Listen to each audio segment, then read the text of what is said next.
Dieu n'a pas créé les frontières, c'est les hommes qui ont fait. Non. Non, c'est faux. C'est faux. Dieu, au départ, si tu veux, il y a eu la tour de Babel, ils ont voulu, par la même langue et par la même unité entre eux, ils ont voulu faire une tour qui monte jusqu'au ciel. C'est-à-dire, ils ont voulu montrer leur puissance, si tu veux, quelque part, la puissance de l'homme unifié, sans Dieu. Alors Dieu, qu'est-ce qu'il a fait? Il a séparé les hommes et les langues. Il a séparé les langues. Alors, il y en a 10 qui parlaient espagnol, 10 par exemple qui parlaient suédois, et 10 arabes, et 10, voilà, ils se sont dit, mais qu'est-ce qui se passe? Qu'est pas ça? Alors l'espagnol a dit, qu'est pas ça? Le français il a dit, que se passe-t-il? Et l'anglais a dit, what happened? Un truc comme ça. Et l'arabe, il a dit, je sais pas, rouya, la baisse rouya? Un truc comme ça. Et, et donc le Seigneur, il a séparé les nations, il y a les nations qui existent. Pour ne pas. Et maintenant, justement, l'esprit du monde maintenant, si tu veux, le nouvel ordre mondial, l'esprit du monde, c'est justement de faire l'inverse de Dieu, de ce qu'a fait Dieu. C'est-à-dire, allez, on va essayer peut-être même de mettre une seule langue, l'anglais par exemple, imagine, hein, c'est peut-être leur projet, je sais pas, ça me paraît difficile. On va peut-être mettre une seule langue, en tout cas une seule nation, on est unis dans ce monde. Sauvons la planète, tu vois, et on casse les frontières, il n'y a plus de frontières. Il y a la planète, la Terre-Mère, la Terre, donc maman, quoi, la Terre-Mère, et on est tous, voilà, ça c'est l'homme qui veut faire ça. Avec, si tu veux, un seul homme qui sera le chef de ce monde, quoi, c'est-à-dire l'antéchrist. Voilà, en gros c'est ça. Je te fais un résumé un peu simpliste, si tu veux, mais c'est ça, en gros.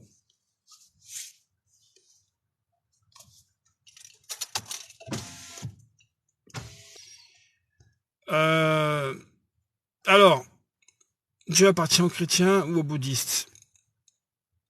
Non, Dieu, si tu veux, Dieu n'appartient à personne, d'accord? Dieu, c'est Dieu, il n'appartient à personne, d'accord? Donc, ni aux chrétiens, enfin, ni aux chrétiens, c'est-à-dire, non, ni aux bouddhistes, ni aux chrétiens, ni aux musulmans, non, Dieu, c'est Dieu.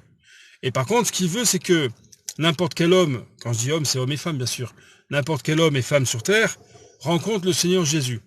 Voilà, se tourne vers le Messie, vers le Sauveur. Dieu, si tu veux, c'est écrit, hein, c'est un verset de la Bible, Dieu a tant aimé le monde qu'il a donné son Fils unique, Jésus, afin que quiconque, c'est-à-dire mais n'importe qui, comme j'ai dit, le Suédois, l'Africain, quiconque croit en lui ne périsse pas, mais qu'il ait la vie éternelle. C'est-à-dire que tu n'ailles pas dans les ténèbres éternelles, en enfer, dans les ténèbres loin de Dieu, mais que tu rentres dans la présence de Dieu une fois que tu auras fait ton passage sur terre. C'est ça le but de Dieu, si tu veux. Enfin, le but, de toute façon, Dieu c'est Dieu. Je ne vais pas dire ce que fait Dieu exactement, mais si tu veux, l'amour de Dieu, c'est ça, se manifeste par Jésus-Christ et en Jésus. Donc, Dieu déjà, il n'appartient à personne, et les chrétiens, si tu veux, le vrai chrétien, il a le Messie, le Sauveur, donc il a la vie éternelle. Le bouddhiste, lui, si tu veux, en quelque sorte, il faut qu'il vienne, pas spécialement qu'il devienne chrétien, parce que ça fait penser un peu aux religions, mais oui, il faut qu'il vienne à Jésus, en fait. Il faut qu'il vienne à Jésus-Christ et qu'il abandonne tout le reste. Pour abandonner le mensonge et trouver la vérité. Ciao Monica, comment va? J'ai vu cette série, mais ça parle pas vraiment de Jésus, c'est inspiré. Ouais, c'est ça. Série super intéressante, voilà. Alors après, ce qu'il y a au lié, si tu veux, ce n'est pas pour contredire ou dire que c'est pas bien tout le temps, hein, mais fais attention si tu fais attention. Soyons prudents, on va dire soyons ensemble, soyons prudents aux séries télévisées, au cinéma et à tout ce qui est créé par l'homme, si tu veux, parce que ce qui se passe des fois, c'est que il y a des films sur Jésus ou des séries et ça dévie comme de la Bible, de la parole de Dieu. Ça dévie, pardon, des faits qui sont réels. Et les faits réels, si tu veux, tout est écrit dans la parole de Dieu. Donc, des fois, ils rajoutent des trucs, tu vois, ils rajoutent des choses. Par exemple, à un moment donné, il y a eu un film blasphémateur, ouais, où il y avait Jésus apparemment avec Marie-Madeleine qui avait quelque chose de, tu vois ce que je veux dire? Ça, c'est un blasphème. Mais les jeunes, si tu veux, les jeunes ou les gars qui voient ça, qui connaissent pas Jésus et ils disent ah Jésus, d'accord, lui aussi il a eu une femme. Non, non, non, non, non, c'est faux, archi faux et faux, faux. Jésus n'a jamais touché une femme. Jésus n'a jamais, il était pas venu pour ça. Hein. Le Fils de Dieu n'est pas venu pour ça, hein, d'accord? Après, les apôtres, ils avaient le droit, les apôtres, de prendre une femme comme épouse et même d'avoir des enfants, il n'y a pas de problème, tu peux servir le Seigneur, contrairement justement à certaines doctrines religieuses ou catholiques, tu peux servir le Seigneur Jésus en étant marié, il y a aucun problème. Mais Jésus, non, ça s'est jamais passé, jamais. Donc c'est un mensonge. Tu vois, la télé ou le cinéma aussi diffuse du mensonge. Parce que si tu veux, Satan, le but de Satan, lui, c'est de te détourner de la vérité. Tu vois? Ah, d'accord, Jésus, je connais, ouais, j'ai vu une série. Si tu veux, c'est pas la série qui va te montrer vraiment qui est Jésus. Mais après, si toi t'as trouvé ça intéressant, moi, voilà, je suis ouvert, hein, j'écoute, pourquoi pas, c'est possible. C'est possible que ça soit intéressant, hein. Est-ce que tu as déjà fait des miracles? Non. Non. Et puis je vais pas en faire de miracles. Non. Non, parce que si tu veux, la période apostolique, la période des apôtres et des disciples, avec la puissance de l'Esprit Saint, bien sûr, je pense que c'était quand même une période complètement différente de maintenant. Donc il faut faire attention à certains pasteurs et tout qui font des miracles ou qui te disent voilà, je vais faire un miracle, je vais faire ci, je vais faire l'autre. Bon, voilà.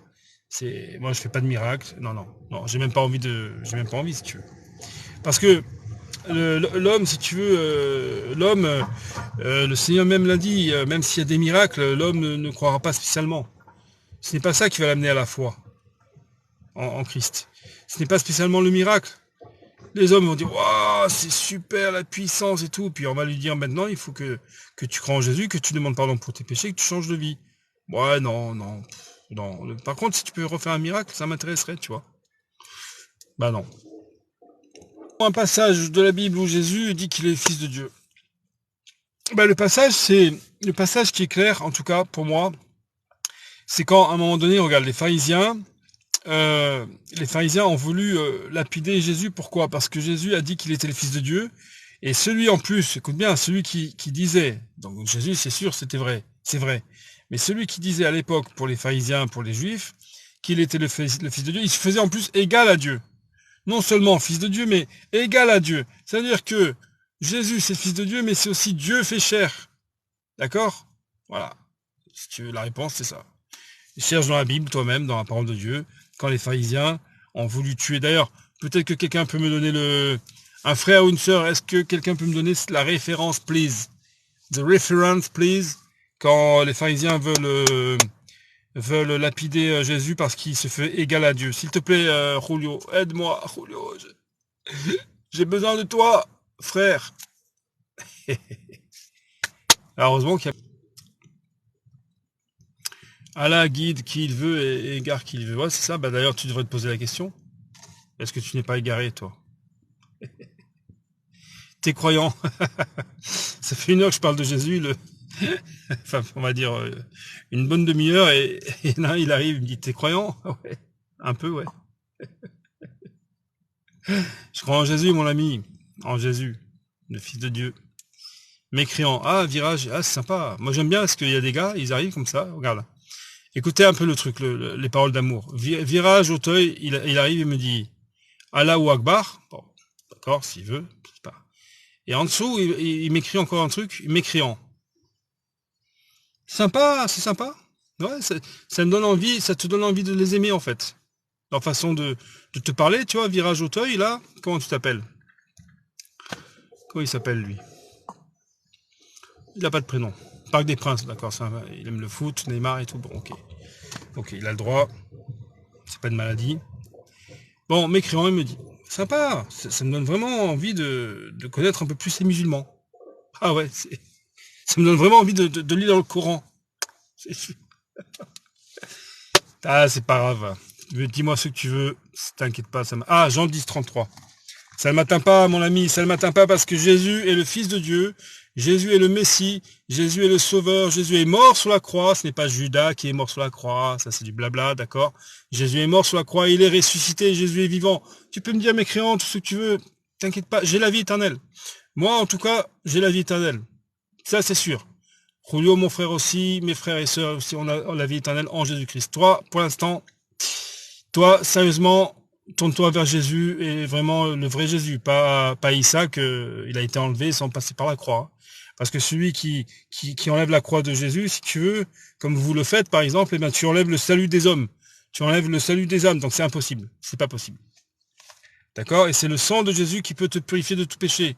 C'est pas parce que tu vas prier 5 fois par jour et aller à la Mecque, là, sur le pèlerinage, que tu seras sauvé. Hein. Mais c'est pas grave, dis-moi mécréant, c'est pas grave, c'est pas grave. C'est pas grave. J'ai l'amour dans mon cœur. Jean 10, 33. Bah allez, j'arrête de plaisanter. Jean, je vais rester sérieux parce que là je parle du Seigneur quand même. Jean 10, 33. Alors, merci Rouleau au fait, hein, je t'ai pas dit merci. Je voudrais pas que tu te vexes.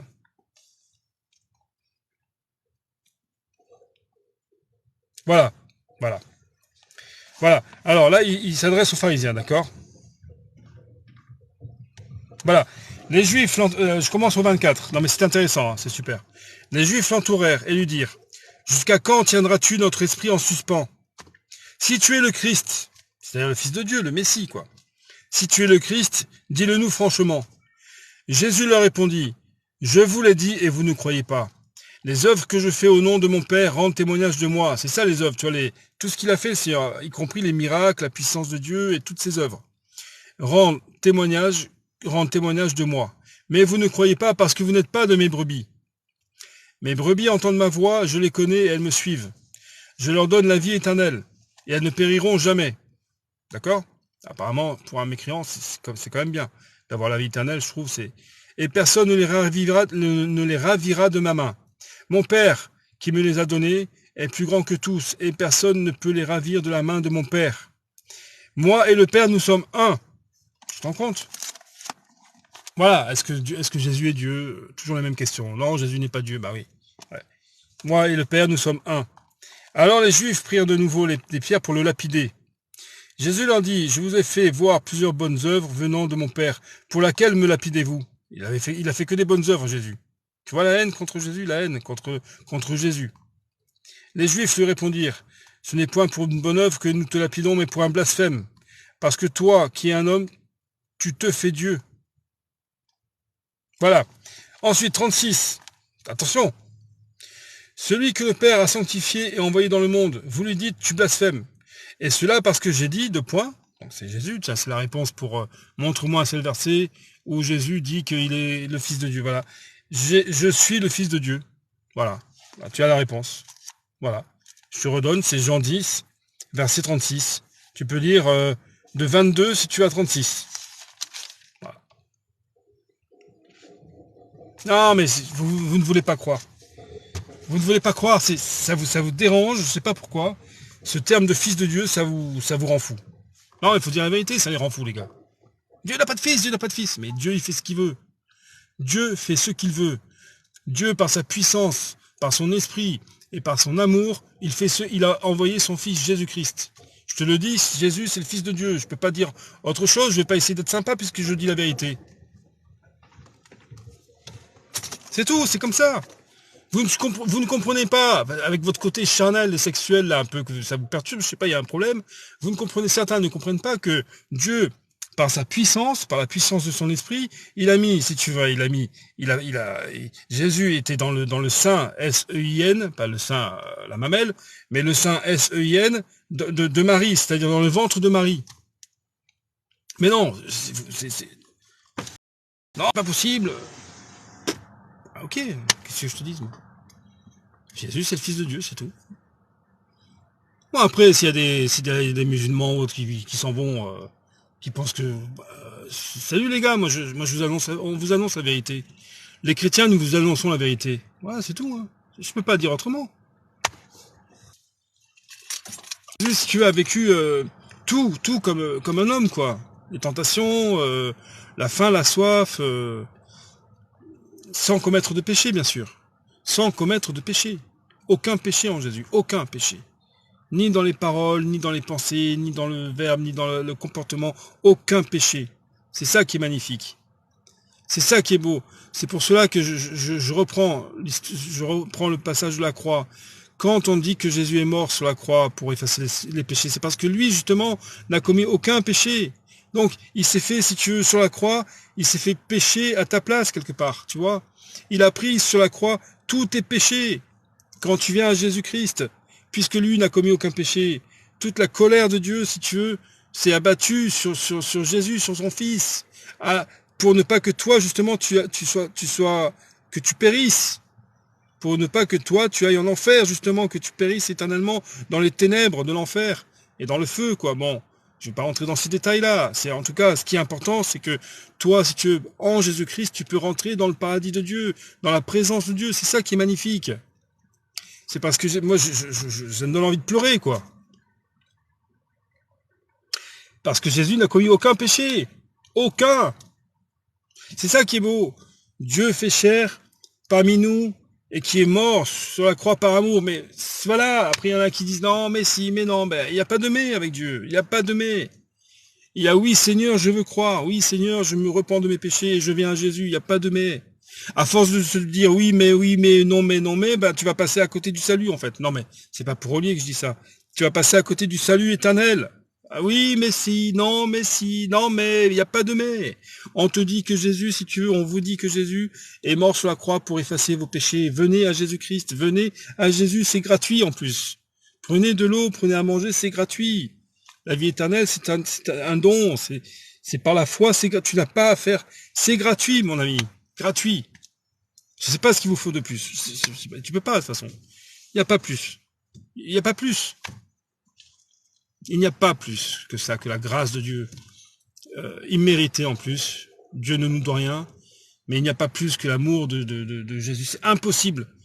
S'il y a plus que l'amour de Jésus, c'est impossible. Ma mère, elle m'aime plus que Jésus. Non, ta mère, elle t'aime pas plus que Jésus, c'est impossible. Est-ce qu'on mérite vraiment la vie éternelle? Alors non, justement, c'est l'inverse. On ne mérite pas la vie éternelle. On mérite, si tu veux, quelque part, le fait d'être pécheur devant Dieu, si tu veux, c'est pas que tu mérites, mais tu es perdu devant Dieu, si tu veux. C'est comme là, si je te disais Dieu descend devant toi, là, par exemple, enfin devant les hommes, on brûle directement, si tu veux, parce que Dieu est saint, Dieu est lumière, Dieu est sainteté. Donc, non, justement, on ne mérite pas la vie éternelle, c'est le contraire. Tu es traumatisé. Il y en a un, il me dit, tu es traumatisé. Non, tu ne mérites pas la vie. C'est pour ça que c'est un don gratuit, c'est un don d'amour de Dieu, Jésus. Jésus, c'est le don d'amour de Dieu, si tu veux. Il a donné son Fils pour toi. Justement parce que quand, c'est écrit dans la parole de Dieu, quand nous étions ennemis, justement, on est ennemis de Dieu, si tu veux. Quand tu marches dans ce monde, avec le péché en toi, tu es ennemi de Dieu. D'accord? Nous sommes inimitié contre Dieu. D'accord? Donc, Jésus a plus forte raison. Comme tu mérites plutôt la mort, le châtiment éternel, Jésus, lui, ce qu'il veut par amour, c'est que tu viennes par la foi à lui, avec la repentance des péchés, et qu'il te donne la vie éternelle. Il offre, en fait, il donne. C'est un don, c'est comme un cadeau, si tu veux. C'est comme si toi, par exemple, imagine-toi, tu es un enfant désobéissant par rapport à ton père, tout le temps, je parle de ton papa charnel ici-bas sur terre, terrestre, quoi. Tu es désobéissant, et ton père, un jour, il te dit, bon, mon fils, c'est un exemple, hein, c'est une image. Mon fils, voilà, moi, je t'aime, regarde, je te donne cette maison, avec ce terrain, comme un petit royaume, si tu veux, avec ce terrain, là, tu as la voiture, là, tu as la piscine, là, tu vas être bien, voilà, moi, mon fils, je t'aime. Et toi, tu vas pleurer parce que tu vas dire, maintenant, je suis désobéissant à mon père depuis le début, je suis méchant envers mon père, et lui, par amour, il me donne tout ça. Un château avec... il me donne tout ça. Alors, où tu es fou et tu es un rebelle, enfin, tu es un rebelle et tu dis, ouais, non, j'en veux pas de ton truc, ou alors, ouais, merci, c'est bon, tu peux partir. Donc, t'as rien compris si tu as l'amour de ton père, ou alors tu dis, papa, tu pleures et tu te tournes vers lui et tu le prends dans tes bras et tu dis, mon père... Papa, pardon pour ses péchés, quoi. Tu vois, c'est une image que je te donne. Parce que des fois, il faut avoir des exemples un peu de cette vie ici-bas sur Terre, quoi. Donc tu ne mérites pas la vie éternelle. C'est l'inverse, plutôt. Ouais. Donc tu ne fais aucun effort pour mériter le paradis. Personne ne mérite le paradis. Même si tu fais des super œuvres dans ta vie, même si tu fais des super trucs, personne ne mérite le paradis. Personne. C'est un don de Dieu. Et ce don-là, si tu veux, c'est Jésus. C'est ça, c'est beau. Bonjour, moi, personnellement, je suis complètement athée. Et ça me pose aucun problème. Ah non, mais après, si tu veux, Christian Gérard, voilà, tu dis bonjour, personnellement, je suis complètement athée, ça me pose aucun problème. Ah non, mais après, chacun fait comme il veut. Si tu veux, chacun choisit son chemin, voilà, toi tu es athée, tu ne veux pas croire et tout, mais ça n'enlève pas, ça n'enlève en rien le fait qu'il y a une éternité, et qu'il y a deux éternités en fait, plutôt. Il y a les ténèbres éternelles et le paradis de Dieu. Donc si tu veux, ce n'est pas parce que toi, Christian Gérard, tu ne crois en rien, qu'il n'y a rien en fait. C'est ça que je veux dire. C'est ça que j'essaie d'expliquer. C'est pas parce que toi, tu es dans tes pensées, dans ta non-croyance et dans ton cheminement, là, dans ton chemin dans ta vie ici-bas, qu'il n'y a rien, en fait. Voilà, Dieu, c'est Dieu, Jésus, c'est Jésus. Tu ne pourras pas, si tu veux, dire, ah non, mais moi, je. Non, mais toi, tout le monde s'en fout. Non, mais quand je dis tout le monde s'en fout, c'est pas méchant, c'est comme moi. Je veux dire, moi, tout le monde s'en fout de moi, là. Je suis dans ma voiture, on passe devant. Bon, lui, ce qu'il pense dans sa voiture, on s'en fout quelque part. Je veux dire, tout le monde s'en fout. Chacun fait sa vie, en gros, si tu veux. Voilà, toi, tu ne veux pas croire, tu ne crois pas. Ça n'enlève en rien au fait que il y a Dieu, il y a Jésus qui veut te sauver, et qu'il y a le jugement qui va arriver sur tout homme qui va passer devant le trône de Dieu. C'est tout. C'est comme ça. Mais après, si tu veux continuer dans ton incrédulité et dans ton athéisme, c'est libre à toi. Hein. Dieu nous a créé, voilà, Dieu nous a créé avec le choix, le libre arbitre. Voilà, Dieu nous a créé comme ça. C'est ça qui est beau aussi quelque part. C'est que en fait, ce qu'il veut, c'est que qu'on ouvre notre cœur et qu'on lise quand même la parole de Dieu, la Bible, et qu'on voit qui est Jésus, et qu'on se rende compte qu'on a besoin d'un sauveur, quoi. Après, chacun fait ce qu'il veut. Hein. Il y a bien des véganes de nos jours qui aiment pas la viande, ils veulent pas porter de cuir sur eux, une montre avec un bracelet en cuir, et ils voudront pas. S'ils mangent que de la salade et de l'herbe. Bon, chacun fait ce qu'il veut. Moi j'aime la viande saignante, bien cuite, grillée, à point. Ouais, chacun fait ce qu'il veut. Ce qui est dommage, c'est que là, je donne un exemple, si tu veux, concernant notre alimentation, par exemple, sur Terre, ou notre façon de vivre sur Terre ou quoi, mais là, ce qui est dommage, c'est que quand tu ne crois pas du tout, tu ne peux pas échapper au jugement de Dieu. Tu ne pourras pas te cacher. Bon, les amis, je vais couper dans 2 minutes, là. S'il y a encore une question, j'essaie de répondre à la question. S'il n'y a pas de question, je ne réponds pas. D'accord? Moi, voilà. Quand il y a une question, j'essaie de répondre. Quand il n'y a pas de question, je ne réponds pas. Pourquoi? Parce qu'il n'y a pas de question. Vous comprenez ou pas? J'aime bien rire aussi, hein. C'est vrai, ça fait du bien de rire. Ouais, Olivier, donc tu comprends? Ce que tu as dit tout à l'heure, voilà, Dieu est descendu, a pris notre condition humaine, c'est-à-dire Jésus. Et il est allé jusqu'à la croix. Toi, Olivier, vraiment, je vois que tu poses des questions. Je pense que le Seigneur te cherche, je sais pas, c'est quelque chose que je ressens comme ça. Et tu m'as dit que tu avais une Bible, je crois, ou ouais. Il faudrait vraiment que tu ouvres le Nouveau Testament, que tu commences et que tu crois en Jésus, en fait, tout simplement, quoi. Que tu crois en lui, hein. Y a pas. Ouais, de toute façon, déjà, j'en vois certains qui m'attaquent sur les lives et tout, et bon, c'est à moi de les bénir, hein. Je dois pas maudire, je dois bénir, et mais c'est comme ça, c'est contre Jésus, hein. C'est Jésus, il supporte pas, hein. Il y a certains, ils supportent pas Jésus, c'est comme ça, c'est une haine. Après, moi, dans le lot, je me dis, de toute façon, il y en a qui entendent, qui écoutent, ça peut être dans 2 ans, 3 ans, 10 ans avant de mourir. Il peut se rappeler de quelque chose, dire, ah oui, Jésus, tu es mon sauveur, mon Seigneur, ouais, c'est possible. Mhm. C'est beau, hein, c'est beau, c'est magnifique. La conversion d'un homme, c'est magnifique, quoi. Il n'y a pas plus beau que Jésus, quoi. Il n'y a pas plus magnifique, plus grand, il y a pas. Même l'amour d'une femme, même l'amour des enfants, même l'amour de ta mère, de ton père. C'est beau, ça déjà, c'est sûr. Moi aussi, j'ai des enfants, je les aime, je suis papa là, tout le temps en train de les embrasser, un peu collant. Mais le Seigneur, c'est pas comparable. On peut pas comparer. On ne peut pas comparer. Ce monde des graines viendra l'heure où ouais, c'est ça. C'est ça, Julio. C'est ça qui est magnifique. C'est que Julio le dit, on sème, nous on sème. Un autre qui arrose, tu vois. C'est Dieu qui fait croître, mais on ne sait pas aussi quand est-ce que... On ne sait pas. Tu peux mourir, tu dis, ouais, il y a eu 2-3 conversions quand j'ai... Tu sais pas, peut-être qu'il y en aura 100, 200 avant qu'il va se passer quelque chose de... Je sais pas, tu sais pas. C'est pour la gloire de Dieu, tout ça. C'est pour le Seigneur. Je veux dire, moi, si je meurs demain, bon là, il y a Thibaut qui est venu au Seigneur avec mes lives et tout, enfin qui est venu au Seigneur. C'est pas moi, c'est le Seigneur. Mais il y a Thibaut, il y a Ophélie, il y en a peut-être un ou deux, trois, quatre en 2 ans, tu vois. C'est pas mal déjà. Moi, je suis content. Hein. Je suis content, je suis heureux si tu veux. S'il y a une brebis de retrouver, c'est magnifique. Je suis pas là pour marquer des points. Hein. Non, mais gloire à Dieu. C'est ça, Julio, gloire à Dieu. Et d'autres qui ne te l'ont pas dit, tu es un tremplin vers le ciel. Voilà, ouais, c'est ça, c'est magnifique. Toi aussi, Julio, t'es un frère précieux. Tu fais des versets, tu expliques bien la parole, tu es patient, on a une façon de travailler différente et tout, mais c'est bien, c'est super. On se complète, c'est ça qui est bien. Regarde, par exemple, un exemple, hein. Des gens vont m'écouter. Bon, j'annonce donc l'évangile, le Seigneur Jésus, voilà.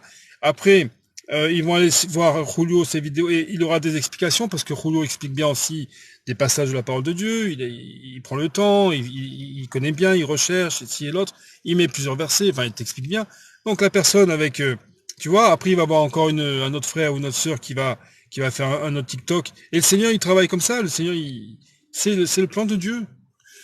Même les moyens, même ces moyens-là actuels, là, les écrans et Internet et compagnie, le Seigneur utilise. Le Seigneur utilise. Il n'y a rien qui arrête le Seigneur, si tu veux. Voilà. Tous les commentaires chrétiens ont la haine des musulmans dans ce live. Non, on n'a pas la haine des musulmans. On n'a pas la haine des musulmans. Non, on n'a pas la haine. On dit simplement que il faut que tu te tournes vers Jésus pour être sauvé, c'est tout. Moi, après que tu sois musulman, bouddhiste ou athée, pour moi, c'est pareil, si tu veux. C'est pareil. Bon, là, j'y vais vraiment. Hein. J'ai pas la haine des musulmans, je mange du couscous.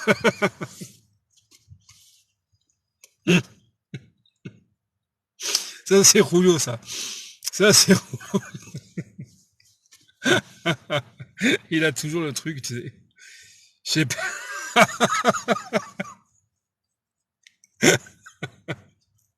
Arrête. Il va croire que j'ai pas la haine des musulmans, je mange du couscous. En Andalouse, mais je mange des kebabs. Le truc qui a rien à voir avec la religion.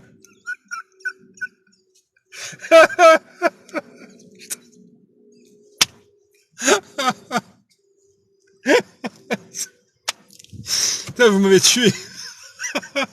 Ils m'ont tué. Je mange des kebabs, je mange du couscous. Pardon. Pardon, mon Dieu. Je me moque pas, mais couscous, mais avec le porc dedans. Oui. On en mange du porc. On leur dit qu'on en mange du porc. Je vois pas où est le problème. On n'a pas la haine, non, sérieusement, non, on n'a pas la haine. Non. Le chrétien, si tu veux, voilà, je termine, mais non, non, mais si tu veux, on n'a pas la haine. Voilà, on sait qu'il y a des musulmans qui sont là pour provoquer, donc on en a un peu marre aussi, tu vois, on en a marre. Après, il y en a qui sont respectueux, comme toi, par exemple, je sais pas, mais en vrai, c'est chaud de dire que Jésus est Dieu, sachant que Jésus était charpentier avant son baptême. Non, ce qui se passe, si tu veux. Là, regarde, déjà le sujet, c'est pas Jésus est Dieu. Moi, je suis pas là pour dire voilà, Jésus c'est Dieu, Dieu c'est Jésus. Non, c'est pas ça le truc. C'est comment tu peux être sauvé. C'est ça où vous faites un blocage avec Jésus et Dieu. Non, comment tu peux être sauvé. On vous dit comment être sauvé par Jésus-Christ, d'accord, le Messie, le Rédempteur.